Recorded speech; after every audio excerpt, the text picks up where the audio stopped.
What's going on, guys? Grim here. Raptor. And this is something that we're doing is a little bit different on this channel. Usually it's going over drills or video shoots from scenario games. This is kind of more of a, I guess, video podcast. It's kind of more of a discussion. It's kind of stuff that me and him normally talk about, but we don't really record it. Just kind of some stuff that we just kind of want to discuss, and I mean, you guys can leave your comments down at the bottom of this video. We'll answer and everything. But yeah, the first topic that we're going to go over, which I hear a lot of people talk about, is camouflage. You know, why wear camouflage? Obviously, I'm not wearing camouflage. Raptor is. I mean, I wore camouflage when I was in the military. For me, like I said, my persona for playing paintball is the Grim Reaper. So obviously I wear black because that's kind of more of the style that I prefer.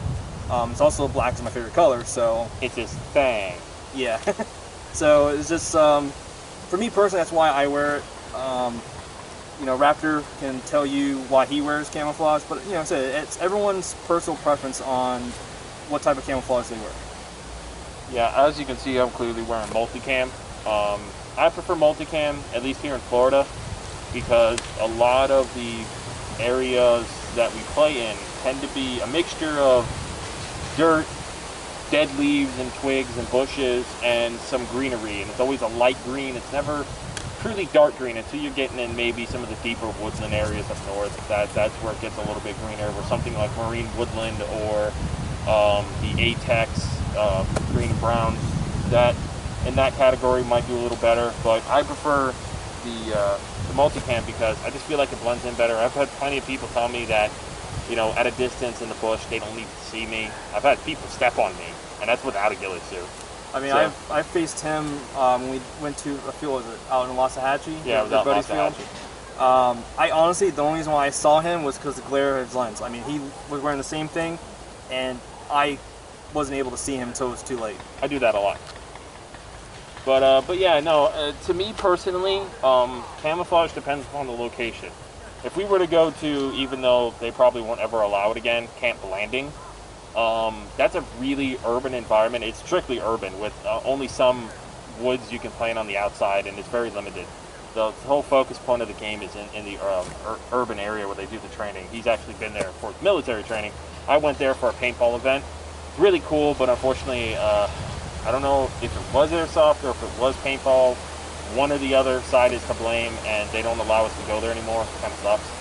But yeah, no, if I was playing there, I mean, I could easily wear this and it's just fine, but I might switch to something more urban, maybe, you know, blacks and grays and some light tan or dark tan.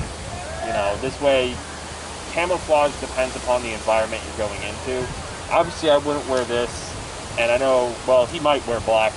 If we went up north and played in the snow, I probably would wear this. Yeah, I figured.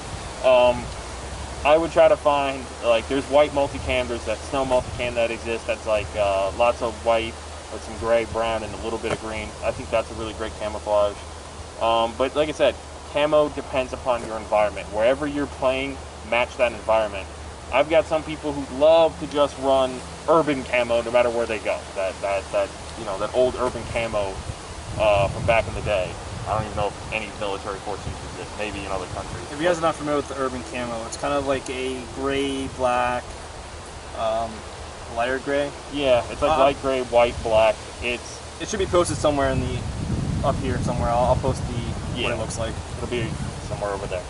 And that camo, a lot of people will wear it, and they don't care what they wear. I mean, we have people, especially in the speedball community, they wear bright colors. They prefer more in the intimidation factor for bright colors. You know, they want you to see them rushing at you like a flood of reds and blues and oranges and greens, and just coming straight at you. And you know, and that's a factor too. You know, there's a lot of militaries and tribes and anything throughout history, armies that wore bright colors, like the whole Scottish thing in Braveheart. Everybody had blue on their face, you know. You got the British Army who wore red. Yeah, exactly. Red coats. The red coats during the Revolution. It's all about the imitation factor. You're seeing an army of the opposite side's color.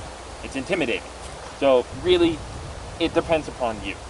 Never go with a camo because you think that this is the best, or somebody on YouTube says it's the best, or it's your favorite camouflage in Call of Duty. Whatever you prefer to run it and have fun with it. That's what matters. If you think dark woodland blends better because it's, in your opinion, you think it does, then wear it. You know, I mean, the only time it may be an issue is if a team has either A, a designated jersey set, or B, a designated camo set. There's a couple of, you know, teams out there that try to stay away from the average, you know, everybody wearing multicam or everybody wearing black multicam. They try to get something that no other team uses and run with that.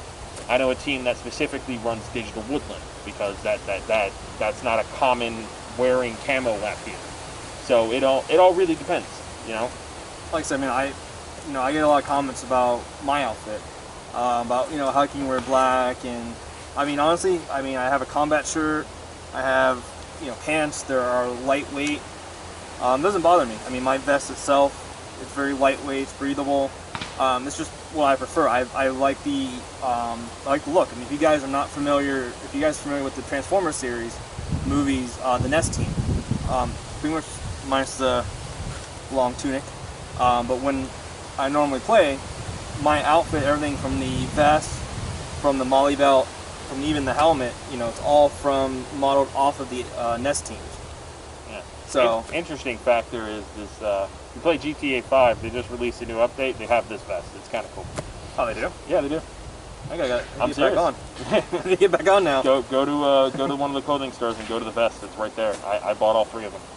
Because at least you've probably seen on Ghost Recon and that. Yeah, you wear that warrior vest. That warrior vest, yeah. Kind of similar to what I wear, but yeah, no, it's camouflage is more for where you are versus what people say is the best, because there are plenty of people that have claimed multicam's the best all-around camo for deserty, light woods, kind of have medium style, deeper woods, but you know, I've had some people that hate on multicam and they prefer, you know, something else. There's like so many different multicams too. There's black multicam, tropical multicam, desert multicam. So, you know, when you're shopping for... Hot date multicam? Yeah. You know, and that touching up on what he said earlier about people wearing the gear, that's the other thing too. A lot of people may question your gear loadout. Like, for me, I'm wearing, I wouldn't say it's a super thick vest, but it's a pretty decently, you know, thick vest. And a lot of people see what I'm wearing and they come up and they like, whoa, dude, this vest is thick. Do you even feel it? And first of all, if I feel a sudden thump, I know I'm hit. So I'm going to call it out no matter what, especially if it's shot from behind, unless I know somebody's behind me, like a teammate, and I can be like, hey, did this hit me? But obviously, if you're shot in the back, if you feel the thump, I mean, adrenaline's pumping, you never know, but still. But I went through all that high school, kind of a goth kid. I wore a lot of heavy pants and jackets and stuff. I got used to the heat. I play in a ghillie suit sometimes, not out here because there's not a lot of real woods to use it in. But I played in a ghillie suit when I used to play with a bunch of other people before I met, you know, Graham and everybody else on the Renegades, which is now Phil Goods Boys. I went from, you know, playing with a bunch of friends back then, and I was always in a ghillie suit, and I got constant looks. Like, I think that's crazy. Yeah. To be honest. Everybody's like, I can't believe you're wearing that. And I'm like, well, you know, you don't see me, so bonus. But yeah, it is hot. And I'll tell you this, the ghillie suit is a benefit and a curse. It's a benefit because if you get the time to set up your camo and get to a good hide hole and cover down a trail, you are set. But if you are moving, you are now Chewbacca, and everyone can see you. They just see this giant bush running through the woods. It happens, trust me, it happens. But yeah, so to wrap things up on the camo thing, just understand that it's your choice. You choose how you want to play. You choose the camouflage you want to. You want to wear red urban camo, which is kind of like regular urban camo, except it's got splashes of red in it. Wear it. You want to wear the god-awful military ACUs, the digital gray that nobody likes. The one that glows in the dark at night. The one that glows in the dark at night. Wear that. If you want to run the the Tiger Stripe camo, the old school Tiger Stripe. Hell, if you want to run around in OD green and black, wear what you feel is best for you. Wear whatever blends into your environment and go with it. Roll with it. And the main thing is just have fun. You might have a day where you get to be in the woods and you're the one that lays down that ambush and gets everybody, or somebody didn't see you run into the woods, you know. So it's don't try. I'm gonna say this right now. Not every game's like Call of Duty or Battlefield or Ghost Recon, where if you wear a certain camouflage, you're invisible to everybody else. It doesn't happen. Somebody may catch your sock, somebody may catch your lens, somebody may catch the scope of your gun glint. Anything can give you away. The main thing is if you're using camo, use it to your advantage. Take your time if you're trying to be stealthy. If not, then just have fun. Shoot people and run around. Well, that, and like, you know, if you guys saw what I posted with the, from 2013 till now, how many different types of outfits that I wore. Still black though. I mean, no, no, that's right. You did have a few different camos. Yeah, I mean, I started off with the team bright green jersey, and then switched to. Well, I'm talking about when you started wearing actual camo and military gear and shit. Yeah, it was probably like Arsoft is when I started wearing like camouflage, like the multicam, and then when I was with Reaper Company, I wore the ATAC, I believe. Yeah, you guys were wearing the ATACs. Yeah, so then when we started Death Claw Incorporated, I went back to kind of like the black look, and I mean, I kind of modify. I mean, this is what you're seeing now. Multicam black? Only the pants. But they were too big. Of course. I bought, that's the only problem I hate about buying military pants is the sizes, because you have, a lot of them you have. You still have those? Huh? You still have those? Yeah, I still have them. I'll probably take them off. But they're big. So, wear a belt. I'm worried about them. They're still like baggy. I don't care. Okay. But yeah, what's something about military pants is that you have like a large short, and a large medium, and a large long. And it's not like you have your regular sizes. It was like 34, 36. Yeah. These pants that can't really see, these pants are regular size. So they're, I found them on a police site. I like them because they're a little more, they have deeper pockets, but they're a little more, not as baggy. There's some people that love baggy. I'm not a fan. I don't really like baggy pants. I've had issues with that in the military, with the crotch ripping out, even from having regular fit, having it baggy. So yeah, I've ripped like 3 pants that way. Yeah, so I do stay away from military style pants. I go for more the civilian made ones. But yeah, like I said, I mean, it's just, I feel like, or I think if I agree with me too, is social media has kind of a big impact, especially on the paintball community. You know, even like in regular sites, someone posts like, you have, you know, a lot of these, I guess they call them e-celebs, I guess. When they post like, oh, they're wearing, you know, I got this new dye, you know, interceptor gun, or I got this camouflage. A lot of people flock to it because at the time that's kind of what's trendy. Yeah. Like I said, I mean, if you want to go to it, there's nothing wrong with that. Like I said, for us, me and him, like, we have similar mindsets on how we play and operate, but you can see vastly 2 different cameras. You know, we're you know, for us, I mean, he's more like, when we play games, I'm more like the rifleman or kind of support. You know, Raptor pretty much can be assault, but he tends to kind of be more of a scout. I go sneaky. Especially with his lens, he can see farther than I can. So a lot of times, you know, I will use him as my spotter, and he will point out, hey, we got contact, you know, 12 guys, you know, 100 feet. You know, he'll call them out, so that way I'm already prepared, and I can see movement. But like I said, it's just kind of how he's able to kind of be a little more stealthily and sneak up to like an enemy than I can. I mean, I walk around in between the mask and the all black. I pretty much stand out like a sore thumb sometimes. Pretty much, yeah. Well, yeah, that's the other thing too. I know I've talked about it in a previous video, the sighting in your scope. But the mask on the mask, wow. The scope on my gun, it generally is more for long-range seeing opponents, like you said, like to be able to tell if that's an enemy team approaching or not. Now, I've got the right distance for this scope to work, and I know where it needs to be effective. But most of the time, if I'm sighting in for long range stuff, it's not to hit. Now, mind you, maybe if I got a first strike gun or something, maybe that'd be a different story. But unfortunately, most scenario games that we go to don't allow first strike rounds, so that's a bit of an issue for me. But for the most part, I like using it for long range recon. I can definitely tell where an enemy is and what color they are before they get close enough. Because this can go to 9 times, and I can almost tell you, you know, how many hairs they have in their wrist.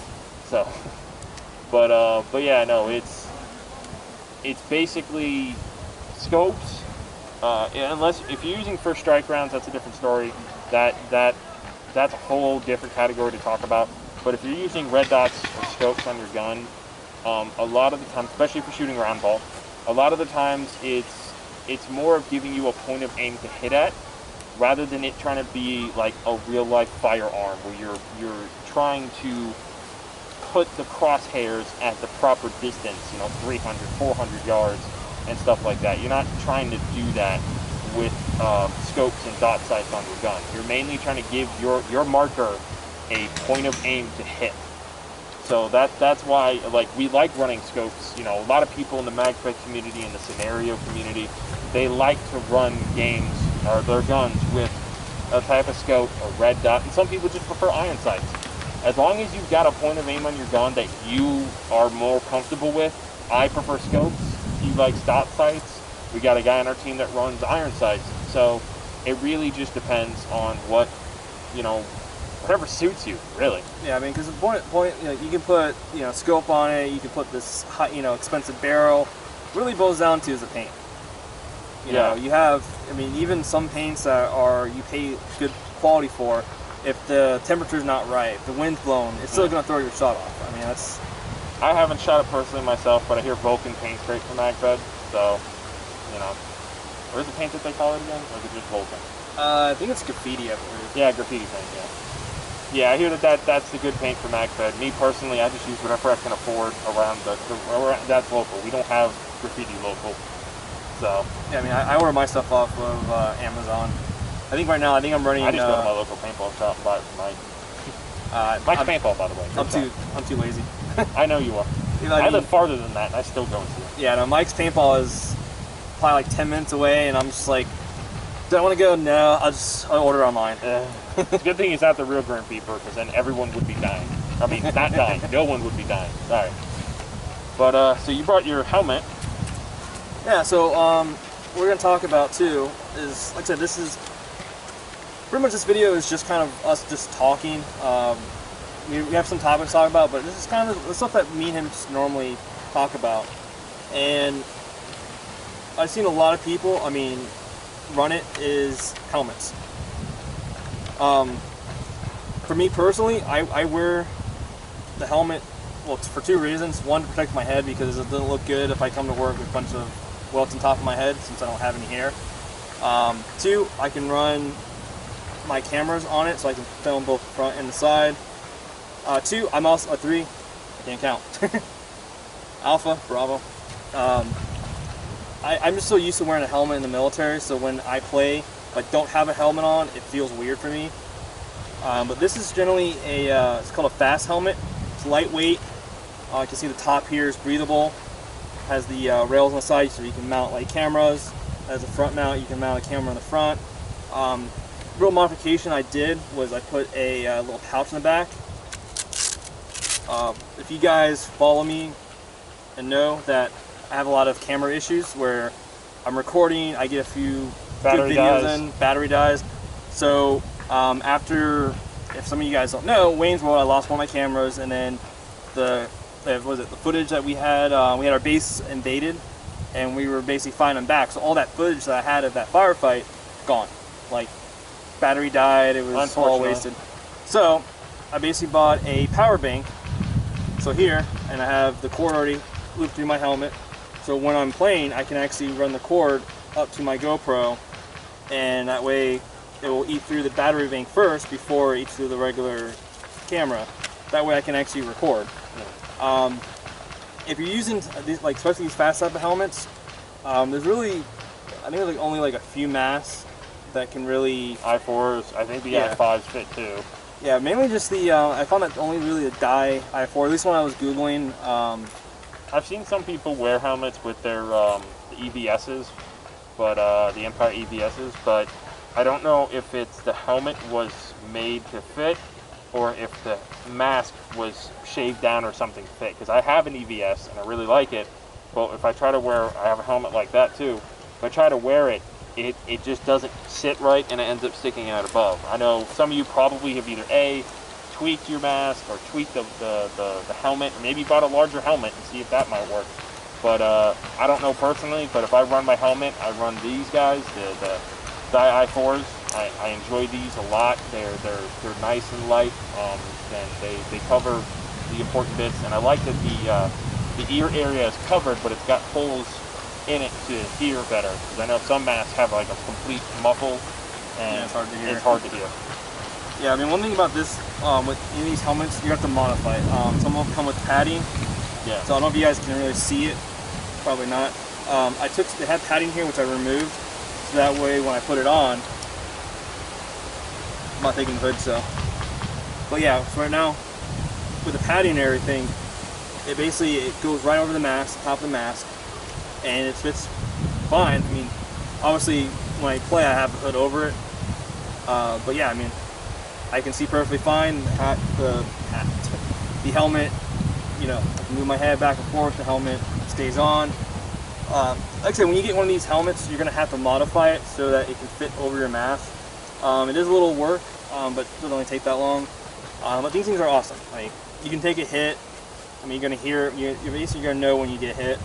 But they minimize, like Wayne's World 2013.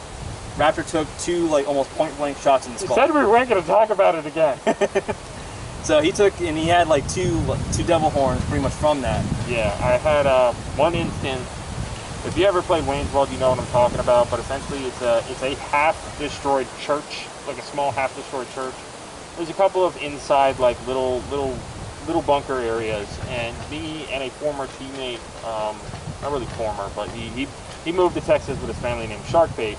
We're trapped in this church trying to fight off a couple of the guys on the opposite team. And I hit the dude that was on one side of the door. He got hit, but I ain't trying to start shit. But basically, he went on the other side of the door, and the guy on the other side screamed out, "Hey, are you hit?" He said, "Yeah." He goes, "Well, tell me which number is." He goes, "Oh, it's 372 or something like that." He goes, "Okay, cool. I healed you." Number one, I didn't know clerics were in paintball and can heal from a distance. But two, you're not allowed to do that. The medic himself has to approach and touch the player and wipe the paint off for it to be considered a heal. Well, I mean, Ghost Recon, you have the little drone that can We fly don't out count that. and heal. So anyways, the person who I hit decided to walk around the opposite direction, thinking I was facing the other way still, walked in, and because his medic was there, figured he was on God mode, like the heavy gunner and the medic in Team Fortress, walked straight forward and kept shooting until I called out. Now, mind you, I was stuck behind a bunker, so he wasn't really hitting me until he actually got to the point where he was high enough to aim down at me, and this was well within 5 feet. Shot me in the head, like, he shot my mask here, and then hit up here until I guess he figured oh, okay, I see paint, so he must be out now. But mind you, if you looked at him, he had about 3 or 4 shots on his chest and on his helmet already as he walked forward from me and Sharkbait shooting at him. But of course, it's late at night, no refs are around, and sometimes players play bad, but I'm not going to go into that. And the second time was we were playing Wayne's World again. We were down on the south side, like the south side base, there's this long row of grass and some bunkers. I was playing in there, and I was behind a bunker shooting at some guys, and at the next second I see a barrel appear on the other side of my bunker and then come around and pop me on the other side of my head. Well, I guess it would be here. And so yeah, I got up, I was angry, I grabbed a gun, and after a few curse words or something, I heard people on the outside saying, "Oh, just take your hit." I was like, yeah, if I come over there and put my gun less than 2 feet away from you and shoot you in the head, you might not want to take that hit. But yeah, so the main thing is having a helmet is good for situations like that. More often than not, it's more long range. I just happen to have bad luck. But yeah, so Actually, a great example of that is actually Wayne's World that happened just last month. Um, we actually have video footage of when we were doing the final battle. We were kind of in a hallway. oh, that moment, yeah. Yeah, I mean, to be honest, like, yes, it's nice to get a kill, I guess, for bragging rights. But when you see there's plenty of people and you just point your barrel in a hole, like this guy made a hole through the netting and stuck his barrel in and just started unloading. And got wrapped in the head, he was wearing the helmet. I got shot in the leg. But I mean, it's like, I don't know. I mean, I guess it's like I said, it's if you're in for bragging rights, then yeah, you can say I eliminate all people. But it's still kind of a jerk move to just stick your barrel in and just. Most fields don't allow blind firing, and that's taking your gun and putting it through a spot where you're not actually seeing what you're shooting at. And the reason why most of the time is for safety reasons. You don't know if you put that barrel through and there's somebody 3 feet away and you just popped that kid in the neck. Yeah, I mean, like, if you would have came in the door and started firing, I would have been perfectly fine. But sticking your barrel through, and because that's all he could do was stick a barrel through, couldn't really see perfectly because there was a lot of netting. And he just started firing like crazy, and I know he was firing like crazy because he only hit me once, and I was the closest. I got hit like almost near my children. You family jewels? Yep. Yeah. So he basically, what I think he did was he stuck the gun in and then just did a circle and shot until he heard enough people say out. So, like I said, that's not something you should do. Most fields do say blind firing is not allowed because, again, you never know what's on the other side of what you're shooting through. And you may end up hurting somebody. So if your field allows it, whatever, that's your field. But the fields that we played at, every single time, as far as I've known in the rule book, it says no blind firing. So, like, we're here at Hot Shots, and you're not allowed to blind fire here. Some people might do it, and if a ref's not around, nobody gets hurt, nobody says anything. But I've seen plenty of times where refs get involved because somebody stuck their gun around a corner and didn't even look and started firing. So it's a thing. That, you know what I've noticed too is the whole. A lot of people don't honor the 10-foot rule. Yeah, that's actually there was a recent video in Airsoft that this happened too. I don't know how recent. Maybe it might be a year old, maybe more. Where there was a scene. It's this whole debate right now between Speedsoft, which I didn't even know was a thing, but it is. Speedsoft, what is it, like pistols and? No, it's basically if you put speedballers and put them in airsoft. I mean, yeah, in airsoft. So they have like air bunkers that they... No, they don't have air bunkers. What it is that they carry light SMGs or pistols, and they wear really light loadouts, and they just run and gun. They just run straight through and gun everybody down.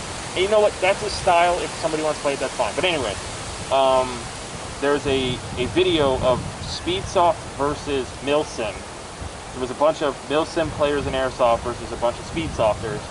And the scene, it's probably been talked to death, but there's a scene where the guy has a pump shotgun and he's hiding on the side of a doorway. I mean, here's the doorway, here's the guy. This guy walks in with a shield and the guy blasts him in the ear with the shotgun. And there was a whole debate over that, whether the guy that shot him, whether it was fair play, whether it was not. And that's the conflict of play style that comes in sometimes. Like, for instance, with paintball, we have speedball and we have regular woods or milsim stuff. And most of the time, Hot Shot says, 10-foot rule. Mainly, it is said that it's mainly for kids, but it's still, most of the guys that I play with, like Grim here, like most of the guys on my team, we try to play honorably to that situation, I mean, yeah, sure, if you come up on a bunch of people, maybe you got to start shooting, but generally most of the time, if you come up behind somebody, and we're maybe even it's 11 foot, it doesn't have to be 10 foot. If it's a clear, wide open, nothing in between, and I go, hey, you're out. Mind you, at that point, it's not really considered an out, it's more of a surrender rule. Most kids just throw their guns up in the air and go, I'm out. Yeah. But a lot of guys that, other guys that we play with, a lot of walk-ons, it's more of a surrender rule. If I come up behind a person and I'm like, hey, I have you dead to rights, you're out, dude. He might turn around and go, no, and try to shoot me. So at that point, then you're obligated to shoot him. But the thing is, though, is what, this is like talking about the whole 10-foot rule, is my problem I have is, like for us, we have semi-firing guns. A lot of speedballers, it's like one basic guns that A full auto full or auto. have an E-trigger. I mean, I've been lit up like 5 feet away. I mean, not just one. I mean, one shot's fine. 1 or 2 shots I can deal with. But when you're firing 10 rounds up that close, I mean, that's kind of like a jerk move. That's the point that I will get pissed off and that I will be in that mode to fight. I mean, I can take my hits. I don't mind getting hit, but if it's when you're unnecessary firing that close, when you already know at that close range the ball is going to break, firing 2 to 3 rounds is fine. I'm perfectly fine with 2 to 3 rounds. 2 to 3 round bursts. If you see him get hit, you see him called out, then you move on to the next target. It's one thing, like I said, if you come up behind, like you flank around a building and there's like 10 dudes there, and there's one really close, you're obviously not going to be able to call him out without him like making everybody aware. So it's one thing to fire, but just go 1, 2, then move on to the next target. Don't eat into a player. At least, you know, again, it depends upon where you're playing. Some fields, they don't care. They light each other up at point blank range. That's just the thrill of the sport. But for the most part, if you ever come out and play with us and you want to bring your kids along and you want to bring family members who've never played before and play with us, I'm going to tell you right now, I'm going to walk up, I'm going to be like, listen, dude, I got you dead to rights, you're out. And at that point, it's up to you. You either call the hit or you try and play the draw game and see who fires first. And plus, too, like from talking to like coworkers and everything that play paintball, a lot of them, they enjoy the sport, but a lot of them don't come back because they had a bad experience where they were playing and some kid in full speedball gear came up and basically lit them up around the corner. I mean, that's the thing is when you're playing a sport, you gotta think is like you know the sport's not. You have to grow the sport. I mean, the sport is not, especially now with all the recent terror attacks and all these gun debates and everything. Yeah. You know, airsoft and paintball are now being looked under a microscope of like, okay, is this sport really? Is this really a sport, or is this training people to fire real guns? Is this, is this sport violent, and does it, seem like that now with all video games and shooting games and everything. But like I said, it does, when you're out there, no matter what you play, you represent the sport. And newcomers that come in, like your renters, that's pretty much most of us. I mean, I played for me growing up, I never played out field, I just played in the backwoods. And my first experience when I came here in Hot Shots, was me and my buddy James, we tried playing with people and no one wanted to play with us. Because both of him, we had our own gear and everything. And I was like, okay, great, I got all this stuff, I want to play with people, and now they don't want to play. Yeah. Like, honestly, he walked away and never really came back to paintball. As for me, I came across Renegades. It used to be Renegades. Used to be Renegades, and they're like, yeah, come in, and I really enjoyed playing with them. I mean, at the time, I really didn't know Raptor. I knew that he was there. I mean, at the time, he had a cast on his arm, and so I didn't really know him up until Wayne's was when I actually got to really know him and became friends. But yeah, it's just small stuff like that can really ruin the sport. Of you go in and you're thinking, oh, I'm going to play with a bunch of friends, and then you have to play with a bunch of people that are jerks that are only using for target practice. That can actually bring a negative outlook towards paintball. Yeah, I had a situation like that once, and unfortunately I knew the player who did it. Not his friend, just an acquaintance player. Luckily he doesn't show his face anymore, but I won't say names. But back in the day, there was an incident where there was a group of walk-on rentals. It was a kid's birthday. Came on, wanted to really play, really wanted to play, and he was having a great time. And we were playing around where it was some of us mixed in with the rental party, and then another rental group or something like that, and then a bunch of other people. Well, these guys, who I know, there was only one offender, but there was a group they were a small team together. They were on the opposite side. Now, here is where I'll say, when you're coming out to play Hot Shots or at your local field, don't play like $1 million is on the line, because you're not winning anything. You just look like you're trying hard, and it makes people not want to play with you. But these guys played like they were in a tournament in every single game. They played hard, they played fast, and that's understandable if you want to keep your team in shape. But go against other teams that want to do that, So anyways, this kid never played before. First time, he's having a great time. He gets behind a bunker.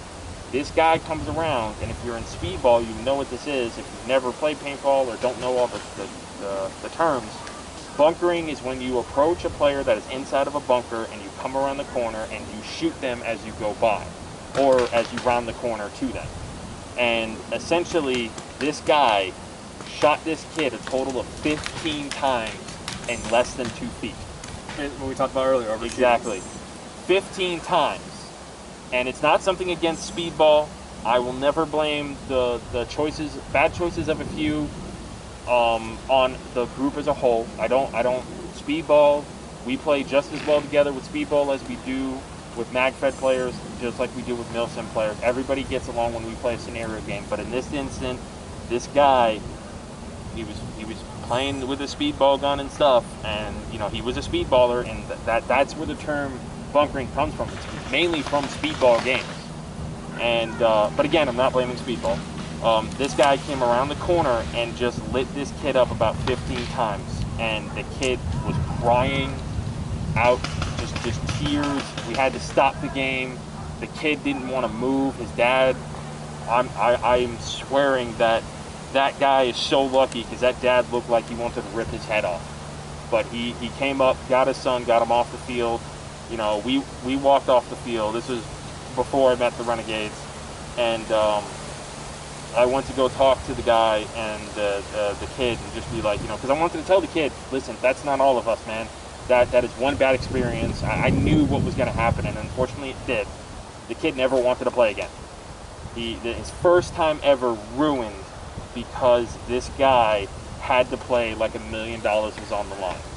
And this kid just swore to his mom, crying his eyes out, I never want to play again. I want to go home right now. The first game he got to play, within 30 minutes, he wanted to go home. And I think, I mean, there's tons of stories like that where, yeah. Like I said, I mean, it just, like for me, if it wasn't for Renegades, you wouldn't be seeing Grim. I would have just said, screw it, screw paintball. You know, I come out here, try to have fun, and, you know. I'll say this, if you're a veteran player, take it easy when you're playing against rentals. Take it easy when you're playing against newcomers. Just go out and have fun, dude. You know, just play, have fun. You know, you are the representatives of the sport. Show them that this sport is fun. Show them how addicting it can be. Show them that they want to come out and play. It keeps people in shape. It brings people together. It creates bonds, brotherhood, sisterhood. It gets people to want to take up leadership. You know, learning teamwork. It's a great sport. It really is. I love paintball. Yeah. I don't want it to go anywhere. Yeah, the fact that you can customize your loadout, like look at Raptor, look at myself. Yeah, you know, you can customize. You can go basic. You can go fully customizable. I've seen people make replica guns for paintball. You know, I mean, there isn't one for paintball, but there's somebody that made the MA5 from Halo with an airsoft gun. People can do crazy things. And if you kill the sport off because you want to win, then stuff like that will stop happening. And that's going to be sad. Like, I heard recently they're trying to make that paintball frag grenade that's got a whole bunch of paintballs in it, and when you pull the pin and it lands, it shoots paintballs everywhere, kind of like a claymore. Yeah. That's cool. I'm glad that that's coming. You know, that's a cool thing. Yeah, then this whole little pool thing, and then the squirt thing, like... Yeah, we have the squirt thing, which that's not always effective. Sometimes it just squirts in one direction and shoots off like a rocket. Or you toss it, don't even like break. Yeah. You gotta like shake it up and then like kind of like tweak it a little bit so that... You go to roll on the ground to avoid fire, and you wake up and you're half pink. Well, never mind. But yeah, no, so, you know, you're the representatives of the sport, and you can make it or break it. You can either make the sport grow, or you can break it down and make it just make it nobody want to play ball. And like you said earlier, there was that one incident, I think it was the movie theater, the Batman shooter, when they invaded his home. They found, I think it was paintball posters, and they were wanting to blame paintball. Is paintball teaching people how to shoot properly? And I'm like, no, it's not. If you play paintball, there is no similarity other than look and feel of holding, but the recoil between this and a real AR-15 significantly different. Yeah, unless you set yours up to a certain standard, but still there is a significant difference between paintball markers and real firearms. Well, then with the MagFed, the new since the MagFed community is kind of somewhat new. Yeah.